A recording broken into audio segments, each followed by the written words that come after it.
नमस्कार। बेसब्री से हम कई दिनों से इंतजार कर रहे थे 4 जून का। 4 जून भी आ गई है और लोकसभा चुनाव 2024 के परिणाम भी आपके सामने लगभग तस्वीर सामने आ चुकी है। पूरे देश में अब एक बार फिर चर्चा छिड़ गई है कि एक नारा था 400 का पार का भाजपा का, लेकिन उस नारे तक भी नहीं पहुंच पाई भाजपा। क्या कारण रहे, किन वजहों से भाजपा अपने टारगेट को पूरा नहीं कर पाई, बहुत सारे ऐसे मुद्दे हैं जिन पर आज चर्चा पूरे देश में हो रही है। हमारे साथ में जय आहूजा जी हैं, अलवर से आते हैं। अलवर रामगढ़ विधानसभा से अभी हाल ही में विधानसभा का चुनाव लड़े थे और एक कट्टर हिंदूवादी नेता की इनकी एक छवि है।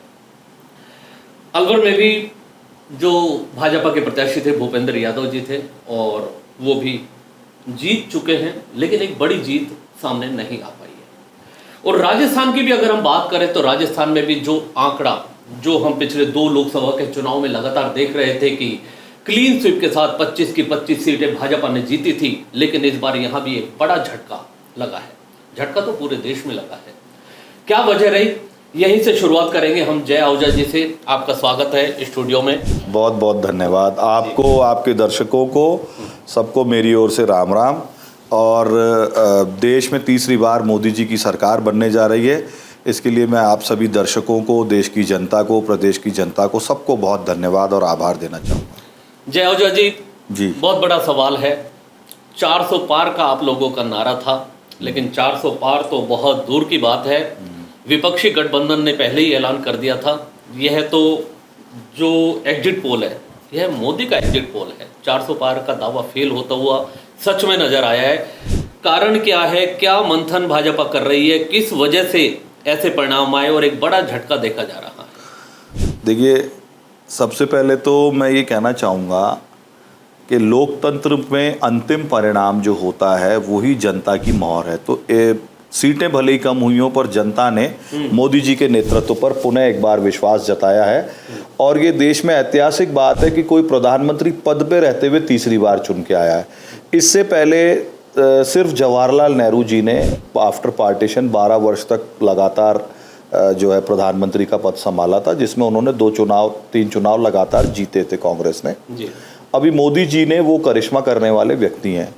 ऐसा इतिहास नहीं बने, इसके पीछे बहुत सारी शक्तियां काम कर रही थी। अब मैं कहूँगा तो दर्शकों को थोड़ी वेग सी बात लगेगी कि ये मैं क्या कह रहा हूँ, पर मैं आपको बताता हूँ। रशिया से तेल खरीदना एक बहुत क्रांतिकारी निर्णय था। पूरी दुनिया में ऑयल की इतनी डिमांड थी और ऑयल इतना महंगा था, उसके बाद भी भारत में ऑयल और पेट्रोलियम प्रोडक्ट के जो रेट थे वो कंट्रोल रहे। ये रशिया से अगर तेल नहीं लेते तो हमारे देश में हाहाकार हो जाता जी। जयशंकर जी पूरे यूरोप की आंख में आंख डाल के बोलते हैं, अमेरिका की आंख में आंख डाल के बोलते हैं कि हम अपने नेशनल इंटरेस्ट को सेफगार्ड करेंगे। जो अमेरिका पूरी दुनिया का सबसे बड़ा गुंडा है और जिस अमेरिका का जो ब्रेन है वो MI6 है, ब्रिटिश एजेंसी, आज वो लोग बहुत आहत हैं कि जिस भारत पे उन्होंने 100-200 वर्ष तक राज किया, आज वहाँ की इकोनॉमी हमसे बड़ी कैसे हो गई। आज वहाँ का प्रधानमंत्री हमारी आंख में आंख डाल के बात कैसे करता है। जब वहाँ पे कुछ लोग हमारी कॉन्सुलेट पे चढ़ के भारतीय झंडे को फाड़ देते हैं तो मोदी जी उनकी एम्बेसी से दिल्ली में सारी सुरक्षा हटा लेते हैं, तो उनको 10 बार ऐसी तैसी करा के हमारी एम्बेसी को सुरक्षा देनी पड़ती है। तो पूरी दुनिया की जो 5 इंटेलिजेंस एजेंसीज है, जिनको 5I कहा जाता है, उनका रिजीम चेंज का प्रोग्राम था। तो आप सिर्फ भारत के अंदर अपनी विरोधी ताकतों से नहीं लड़ रहे थे। और इधर एक और समस्या थी कि चाइना पहले से आपके पीछे लगा हुआ है, पाकिस्तान इस लूप का हिस्सा है। पाकिस्तान के नेता बयान देते हैं कि कांग्रेस को जिताओ, तो पाकिस्तान के नेताओं की भारत में बात कौन सा तबका मानता है, ये आप भी जानते हैं, मैं भी जानता हूँ। तो ये बहुत सारे फैक्टर्स के बीच में मोदी जी अभिमन्यु की तरह लड़े, पर कलयुग में ईश्वर की कृपा रही, भगवान राम की, और अभिमन्यु को वीर गति प्राप्त नहीं हुई। अभिमन्यु घायल तो हुआ, लेकिन अभिमन्यु ने आज फिर एक बार महाभारत का युद्ध जीत करके अपने कौशल को साबित किया है। और आंतरिक परिस्थितियों की बात करें तो देखिए, जो 400 पार का नारा था उसको कांग्रेस ने और वामपंथियों ने, इस्लामिस्ट ने बहुत अलग तरीके से लिया। ये पहला चुनाव था जब रेडिकल इस्लामिस्ट और वामपंथी बैक सीट पे बैठे थे और उन्होंने ड्राइविंग का स्टीयरिंग जो था, विरोध की कार के ड्राइविंग व्हील वो दे दिया हाथ में एससी और एसटी के नेताओं को, और उनको कहा कि अगर 400 पार हो गया तो ये संविधान भी बदलेंगे, तुम्हारा आरक्षण भी खत्म कर देंगे। हमने इस पर रेस्पॉन्ड तो किया, पर मुझे लगता है कि हमने लेट रेस्पॉन्ड किया। इस नैरेटिव को पहले दिन से चुनौती देनी चाहिए थी, और जब प्रधानमंत्री जी पे और गृह मंत्री जी पे और हमारे पार्टी प्रेसिडेंट पे आरोप लग रहे थे कि वो आरक्षण खत्म कर देंगे, तो उनको पहले ही दिन मुखर होके बोलना चाहिए था। इससे हमारे एससी एसटी के भाई बहन गुमराह नहीं होते। मैं जो रिजल्ट देख रहा हूँ उसमें एससी एसटी के भाई बहनों ने भारतीय जनता पार्टी को बहुत कम वोट दिए हैं, और उसका पूरे देश में मुझे लगता है बहुत ही अलग तरह का इम्पैक्ट इस चुनाव पे आया है। जो ये शुरुआत हुई थी, जो आप भी कह रहे हैं कि संविधान बदल देंगे या आरक्षण खत्म कर देंगे, कुछ इस तरीके का संदेश जो दिया गया था, विपक्ष ने इसको मुद्दा बनाया था और जनता के बीच ये पहुंचा भी, उसका इम्पैक्ट आप मानते हैं कि ऐसा हुआ। लेकिन इसकी शुरुआत जो हमने देखी वो आपके ही भाजपा से जुड़े नेताओं ने ये बात कही थी, हमें 400 सीट चाहिए कि हमें संविधान में कुछ संशोधन करने या बदलाव करना है, जिसका ये असर सामने आया कि आरक्षण बदलने का एक मुद्दा बन गया। देखिए, संविधान में कई चीज़ें इंदिरा गांधी के समय ज़बरदस्ती घुसाई गई थी, जब इमरजेंसी का समय था। ऐसी बहुत सारी चीज़ें हैं जिसमें संविधान की मूल भावना को बदल के कांग्रेस ने देश के साथ खिलवाड़ किया है। जैसे समान नागरिकों के पास समान अधिकार होंगे, ये हमारे संविधान की मूल प्रति में लिखा हुआ है, लेकिन क्या समान अधिकार हो पाए? तो ऐसी बहुत सारी चीज़ें हैं जिनको लेकर के आज जब बाबा साहब अम्बेडकर और उनके साथ की संविधान सभा ने संविधान बनाया था, उस समय किसी को नहीं पता था कि भारत की आबादी 150 करोड़ हो जाएगी। आप मुझे एक बात बताइए, हम कितनी भी सड़कें बनाए ट्रैफिक बढ़ जाता है, हम कितने भी विद्यालय खोले बच्चे बढ़ जाते हैं, हम कितनी भी नौकरियों का सृजन भारत में हो रहा है प्राइवेट सेक्टर में या गवर्नमेंट सेक्टर में, लेकिन बेरोजगारी कम नहीं हो रही। उतना खाद्यान्न उगाना पड़ेगा। आखिर इस धरती मैया पे, इस देश पे आप कितना बोझ लादना चाहते हैं? तो ऐसे बड़े निर्णयों के लिए संविधान में जो आवश्यक परिवर्तन थे, संशोधन थे, वो करने आवश्यक थे। बाबा साहब अम्बेडकर को या उस समय के सरदार पटेल साहब को ये थोड़ी पता था कि इस देश में 140 करोड़ लोग हो जाएंगे। यहाँ पे पानी आज हमारे इलाकों में 20-30 साल पहले 50 फुट पे पानी था, आज 800 फुट पे पहुंच गया। तो इन संसाधनों की रक्षा के लिए अगर कोई आवश्यक व्यवस्था करनी होगी तो वो पॉलिटिकल पावर के बिना, पॉलिटिकल कैपिटल के बिना संभव नहीं है। इसलिए ये बातें कुछ लोगों ने कही, उसमें कुछ ऐसा गलत नहीं था, लेकिन उस गलत को गलत नैरेटिव के साथ परोसा गया और हम शायद समय पर उसको काउंटर नहीं कर पाए। हम अपनी बात जितनी मुखरता से पहुंचानी चाहिए थी नहीं पहुंचा पाए, इसलिए हमको ये नुकसान कई जगह झेलना पड़ा। फिर भी भगवान की कृपा रही और इस देश का मध्यम वर्ग और बाकी बहुत सारे परंपरागत लोगों ने देश के हित में, देश की सुरक्षा के हित में, आतंकवाद के विरोध में, देश के मान सम्मान के पक्ष में, देश में हो रहे डेवलपमेंट के पक्ष में, देश में हो रहे औद्योगिकीकरण के पक्ष में, देश में मिल रहे रोजगारों के पक्ष में अपना वोट दिया और मोदी जी तीसरी बार प्रधानमंत्री बनने जा रहे हैं। आप परंपरागत की बात कर रहे थे, जो लोग भाजपा से जुड़े हुए हैं, और खासकर मैं अगर बात करना चाहूँ राजपूत समाज की, राजपूत समाज ही नहीं और भी ऐसे कई समाज हैं जो हमेशा भाजपा से जुड़े हुए नजर आए हैं जी। लेकिन इस बार हमने राजस्थान में जो देखा, यहाँ जाट भी नाराज नजर आ रहा है, राजपूत भी नाराज नजर आ रहा है, मीणा भी नाराज है, SC/ST भी नाराज आ रहा है। तो ऐसे में जो एक परिणाम आप देख रहे हैं, लगभग 8-10 सीटें, पहली बार ऐसा हो रहा है जहाँ 25 के 25 स्वीप 2 बार की हों, और इतना बड़ा नुकसान भाजपा को हो रहा है, तो कहीं ना कहीं सोशल इंजीनियरिंग की कमी नजर आती है। देखिए, परिणामों के बाद में जो ये लॉस पार्टी को हुआ है या हम लोगों को हुआ है, ये निश्चित रूप से पूर्व पक्ष करके इसकी समीक्षा करने की आवश्यकता है। जैसे आपने कहा राजपूत समाज कई जगह नाराज नजर आया, तो राजपूत समाज की नाराजगी भी दूर हो, अन्य जाति समाजों की नाराजगी भी दूर हो, और इन सब बातों पे बहुत गहन चिंतन और मंथन पार्टी निश्चित रूप से करने वाली है, और आने वाले समय में इन सारी कमियों को हम दूर करने वाले हैं। चूंकि अभी भी राज्य सरकार में और केंद्र सरकार में भाजपा की सरकार है, अब भी बन गई है, और राजस्थान में भी सरकार पिछले दिसंबर में बन गई है, तो मैं इस बात को लेकर बहुत हद तक आश्वस्त हूँ कि ये एक अलार्मिंग बेल है, और इस अलार्म बजने के बाद में हमको इन सारी बातों को बहुत गंभीरता से लेते हुए आगे के लिए पूर्व पक्ष करना चाहिए, विचार विमर्श करना चाहिए, और विचार विमर्श करके जो हमारे ये लॉसेस, कोलेटरल डैमेजेस हुए, इनको ठीक करने के लिए काम करना चाहिए। शायद कहीं ना कहीं हम उनकी अपेक्षाओं पे उतने खरे नहीं उतर पाए, इसलिए इतना सारा डेंट हमको लगा। तो अभी हमारे पास में टाइम है, हमारी सरकार के लिए 4.5 साल राजस्थान में काम करने के हैं, हमारे पास अगले 5 साल केंद्र में काम करने के हैं। तो हम इन सभी की एस्पिरेशंस को, अपेक्षाओं को पूरा करने का प्रयास करेंगे। और इनको अगर किसी भी बात से ये हर्ट हुए हैं, ये समाज, जातियां किसी भी बात को लेकर के अगर दुखी हैं, पीड़ित हैं, चिंतित हैं, तो निश्चित रूप से उसका कोई एमिकेबल सॉल्यूशन, समाधान निकालेंगे। आपने राजपूत समाज की बात की। आज यदि कोई मेरे परिवार का व्यक्ति मुझसे एक दिन के लिए नाराज हो जाएगा तो मैं उसको नाराज नहीं रहने दूंगा। यदि मुझ में प्रज्ञा है तो मैं उसको मना के वापस घर लेके आऊंगा सहसम्मान। हमारे परिवार का कोई व्यक्ति कहीं पर भी बाहर चला जाए घर से तो वो पराया नहीं हो जाता और रहेगा अपना ही। राजस्थान में ऐसी कौन सी सीट को आप ऐसा मानते थे जो आपको चौंकाने वाले परिणाम आपको लग रहे हैं कि ऐसे उम्मीद नहीं थी कि यहाँ से भी भाजपा हार सकती है? लगभग 8 से 10 सीटों की जो हम बात कर रहे हैं, और कई सीट तो हम देख रहे हैं ऐसा है जहां आप 4-4 लाख वोटों से जीता करते थे, वहां मात्र कुछ हजारों में और सैकड़ों में परिणाम सामने आ रहे हैं जी। ये चौंकाने वाले परिणाम हैं। देखिए, एक सीट की बात नहीं कर सकते हम। जैसे जयपुर है तो पिछली बार 5 लाख से अधिक मार्जिन से जीते, अब की बार भी 3 लाख से अधिक मार्जिन से जीते। जयपुर ग्रामीण की बात, जयपुर ग्रामीण बहुत क्लोज फाइट में कुछ 1000, 2000, 3000 में सेटल हो रहा है, अभी मैंने सुना है, मुझे एग्जैक्ट परिणाम नहीं पता। अलवर में हम 3,33,000 से जीते थे, अब की बार लगभग 50-60 हजार के बीच में आंकड़े आ रहे हैं, मुझे एग्जैक्ट फिगर नहीं पता। तो सभी जगह चिंता का विषय है। 3 लाख 4 लाख का मार्जिन अगर इतना श्रिंक हो गया, इतना छोटा हो गया, तो हमको बहुत काम करने की आवश्यकता है, हमारे कार्यकर्ताओं को बहुत काम करने की आवश्यकता है। और हम सबको मिलकर ये देखना पड़ेगा, क्योंकि हम लोग बोगस लोग नहीं हैं। जैसे कांग्रेस के नेताओं की एक परंपरा है कि अपनी सीट को बचाए रखने के लिए बोगस कैंडिडेट उतारते हैं। लल्लन टॉप के एक विश्लेषण में सौरभ द्विवेदी जी ने कहा 12-15 सीटों के नाम बताया, उसमें अलवर का भी नाम बताया कि भंवर जितेंद्र सिंह अलवर में अपनी जगह को बचाए और बनाए रखने के लिए उन्होंने एक नए से लड़के को चुनाव में उतार दिया, उसका कोई साथ भी नहीं दे रहा, ललित यादव जी के लिए कहा। ये मेरे शब्द नहीं है, उनके शब्द। तो ऐसा बड़े पत्रकारों का ऑब्जर्वेशन है।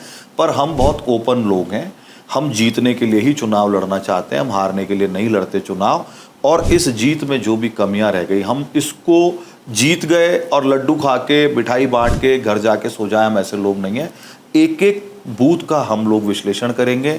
मेरी कॉन्स्टिट्यूंसी में मुझे अपेक्षा थी कि हम 15 से 20 हजार वोटों से चुनाव जीतेंगे, क्योंकि वोटिंग परसेंटेज थोड़ा कम है। पिछली बार 23,000 से जीते थे, पर हम वहाँ 5-6 हजार से ही जीते।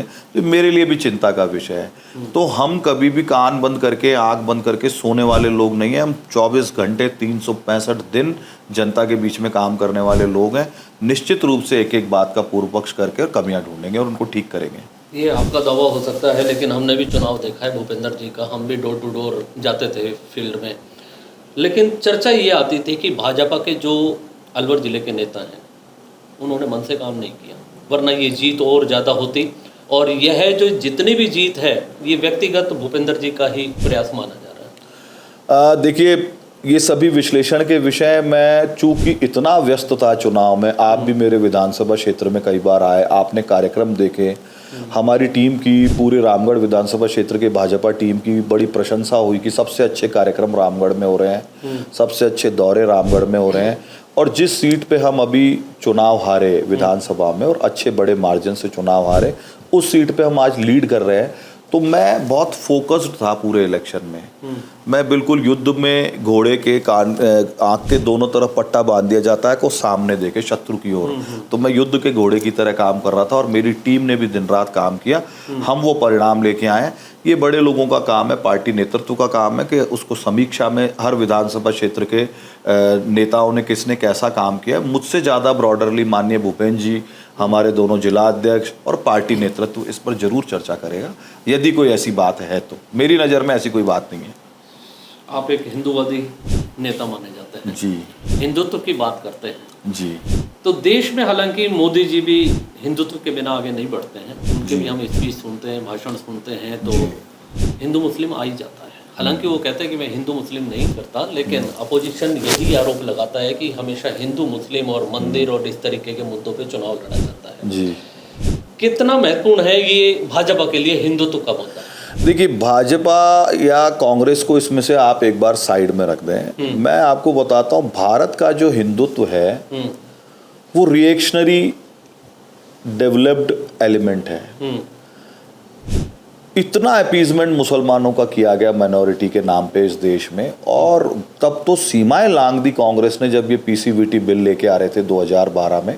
उस बिल पे काफ़ी झगड़ा हुआ लोकसभा में और उस बिल को उस समय पेंडिंग कर दिया कांग्रेस ने। यदि पीसीबीटी बिल आ जाता तो आपके मेरे लिए हिंदू रहना बड़ा मुश्किल था, आपको मेरे को भी शायद जैन बनना पड़ता, सिख बनना पड़ता। और वो SC ST के बिल के बारे में लोग कहते हैं चलिए वो तो दलित और वंचित लोगों के अधिकारों के लिए एक सुरक्षा कवच है, लेकिन ये जो बिल आ रहा था ये ऐसा था कि इससे हिंदू बन के रहना बड़ा मुश्किल हो जाता। इतने छुरे घोंपे इन्होंने बहुसंख्यक समाज की पीठ में। आखिर तो कोई हमारी मालकी करेगा ना, आखिर तो कोई हमारी बात करेगा ना। तो भारतीय जनता पार्टी ने जातियों के बंधन तोड़ते हुए इस देश का बहुसंख्यक समाज जो अपने आप को चौथी श्रेणी का नागरिक मानता था, 4th class citizen, not 2nd class citizen, उनको एक सुरक्षा देने का प्रयास किया। आप बार बार मंदिर की बात करता है मीडिया, आप मुझे एक बात बताइए, लोग कहते थे वहाँ हॉस्पिटल बना दो, वहाँ पे कॉलेज बना दो, वहाँ यूनिवर्सिटी बना दो। क्यों भैया, देश में जगह की कमी है क्या? हम मंदिर थोड़ी मांग रहे हैं, राम जी के मंदिर तो हर शहर में कई होते हैं, गाँव गाँव में रघुनाथ जी के राम जी के मंदिर हैं। हम ये कह रहे थे जहाँ राम जी का जन्म हुआ, जहाँ बाबर ने तोपे लगा के मीर बाकी अपने जनरल के थ्रू उसको तोड़ा, जहाँ लाखों हिंदुओं ने बलिदान दिया, वो मंदिर हम रिक्लेम कर रहे थे, हमें वापस चाहिए हमारी जगह, इसलिए मंदिर की बात करते थे। आप एक बात बताइए, आज आपके घर में लोग कम हैं, कोई बहुत बड़ा गुंडा आके आपके घर पे कब्जा कर लेगा, कल आपके पोते पड़पोतों के पास इतनी क्षमता आ जाएगी अपनी जमीन वापस लेने की, तो क्या वो क्लेम छोड़ देंगे? तो हम राम जी के वो वंशज है इस देश के हिंदू, जिन्होंने अपनी जगह को वापस रिक्लेम करके लिया, वो भी संवैधानिक प्रक्रिया से, कोर्ट के माध्यम से। तो ये मुद्दा क्यों नहीं है? रही बात ये, जैसे अब के चुनाव में भी बार बार मुसलमानों का संसाधनों पे पहला हक है। यार तुम बोलो गरीबों का पहला हक है तो समझ में आता है, मुसलमानों का हक क्यों है? मुसलमान तो अरबपति भी है इस देश में, करोड़पति भी है इस देश में। और बार बार एक बात आती है कि उनकी स्थिति बहुत खराब है। तो एक बात बताइए गांधी साहब, आपने हमने कहा है क्या 20-20 बच्चे पैदा करो? आपके मेरे भी तो 1-1 2-2 हैं, हम उनको ठीक से पाल पोस के बड़ा करते हैं।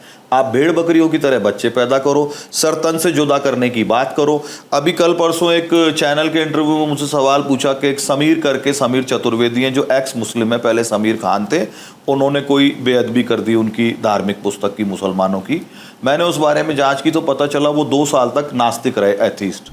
उस समय उन्होंने कुछ ऐसा किया होगा, अब वो हिंदू बन गए, चतुर्वेदी हो गए।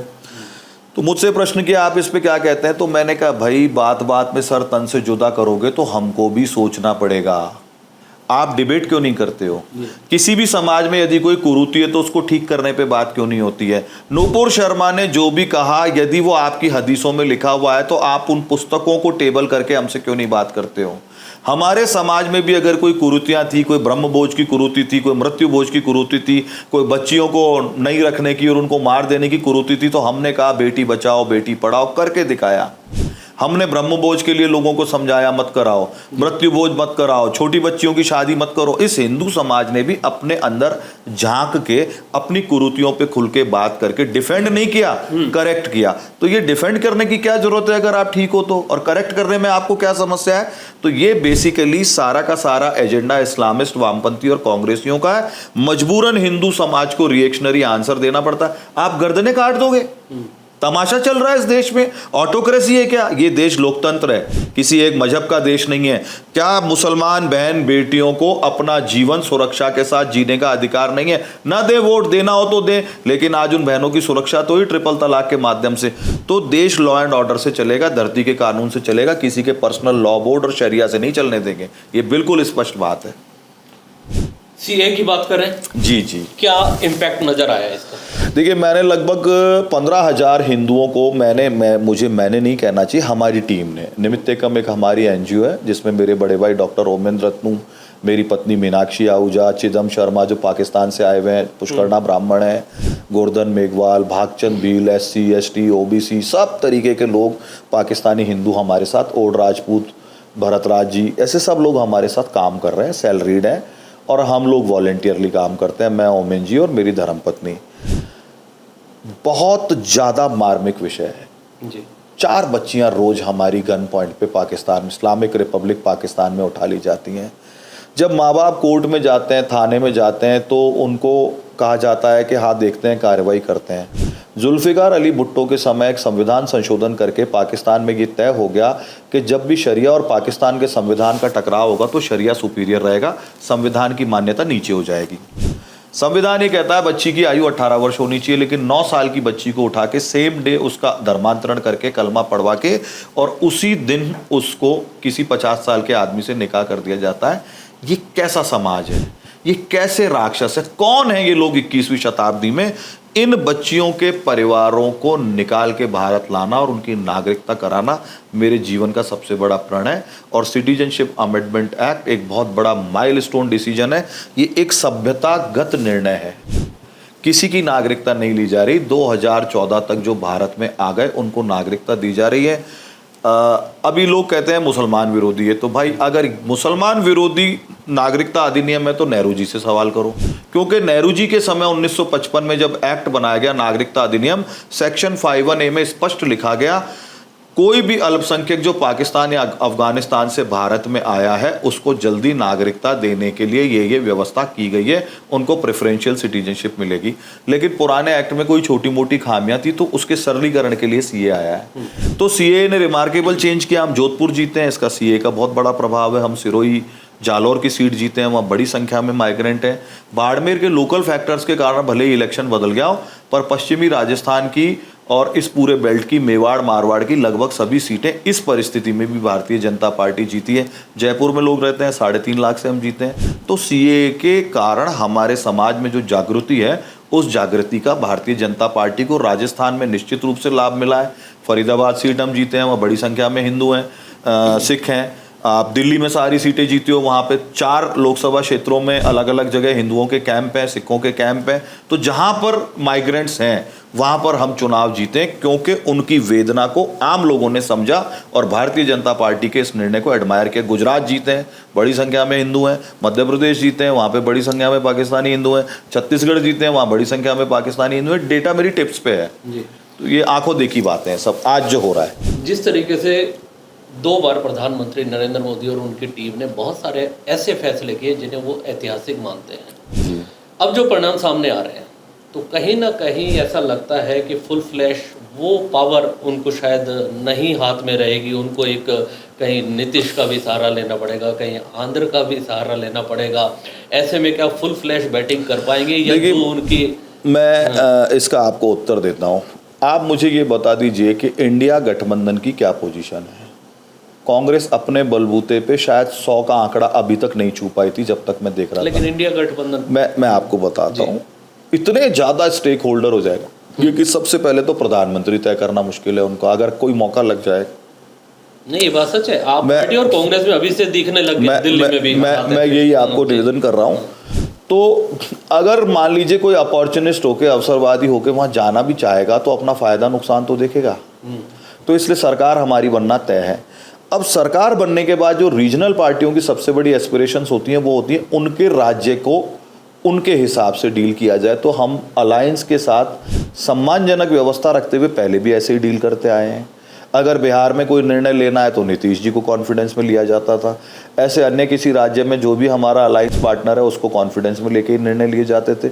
आगे भी ऐसा होगा, मुझे नहीं लगता। ऐसी राष्ट्रहित से संबंधित कोई भी निर्णय होगा तो मुझे नहीं लगता एनडीए के गठबंधन के कोई भी घटक राष्ट्रहित के निर्णय में मोदी जी को पीठ दिखाएंगे। सब ताकत से साथ खड़े हो जाएंगे, क्योंकि कुछ भी कहें, देश ने तीसरी बार हमको एनडीए को मैंडेट दिया है, ये सबकी आंखों के सामने है। बस आखिरी सवाल, चर्चा काफी लंबी हो गई आपसे। बस कुछ हम चुनाव के दौरान ये देख रहे थे कि राहुल गांधी दावा कर रहे थे, केजरीवाल दावा कर रहे थे कि इस बार प्रधानमंत्री नरेंद्र मोदी नहीं बनने वाले जी। अगर ये हालात ऐसे हैं, किसी के ऊपर पार्टी डिपेंड रहती है या कहीं ऐसा जो सहयोगी दल हैं, ऐसी स्थितियां डेवलप हो सकती हैं कि प्रधानमंत्री मोदी की जगह अमित शाह या किसी और कोई या किसी और का नाम आगे आ जाए? देखिए, भारतीय जनता पार्टी आज भी इतनी स्ट्रेंथन है और अभी भी हमारी इतनी कैपेबल सीट्स हैं कि मुझे नहीं लगता और मोदी जी के अकेले के कंधों पर ये चुनाव लड़ा गया है। आज भी अगर एनडीए को कोई मैंडेट मिला है तो मोदी जी के नाम का मिला है। कोई भी व्यक्ति, कोई भी पार्टी जनता के साथ ये धोखाधड़ी नहीं करेगी। हमने चेहरा दिखा के, चेहरा बता के और चेहरा सामने रख के चुनाव लड़ा है। और मोदी जी से भी ये प्रश्न जब इंटरव्यूज़ में पूछे गए तो उन्होंने कहा मैं पूरे 5 साल प्रधानमंत्री रहूँगा। तो इसको लेके कोई मिसकंसेप्शन नहीं है। मोदी जी निश्चित रूप से 5 वर्ष प्रधानमंत्री रहेंगे, बड़े निर्णय लेंगे और आने वाला समय में भारत का बहुत उज्जवल भविष्य है। निश्चित रूप से हम दुनिया की तीसरी इकोनॉमी बनने जा रहे हैं और भारत की प्रगति का रथ ऐसे ही चलता रहेगा। चलिए, बहुत बहुत धन्यवाद जय आहूजा जी, आपने हमारे स्टूडियो में आकर हमें समय दिया, उसके लिए आभार। आपका भी बहुत बहुत धन्यवाद, आपके दर्शकों का आभार। और मैं सभी दर्शकों से निवेदन करना चाहूँगा कि STV न्यूज़ को ज़्यादा से ज़्यादा लाइक करें, सब्सक्राइब करें और हमारे आदरणीय गांधी जी के इस प्रोजेक्ट को भरपूर सहयोग और समर्थन दें और आगे बढ़ाएं। धन्यवाद जी, शुक्रिया जय आहूजा जी। तो ये थे जय आहूजा जी। फिर मुलाकात होगी किसी और ऐसी ही पर्सनालिटी के साथ। जुड़े रहिए हमारे चैनल के साथ। चैनल को भी सब्सक्राइब करना ना भूलिएगा। धन्यवाद।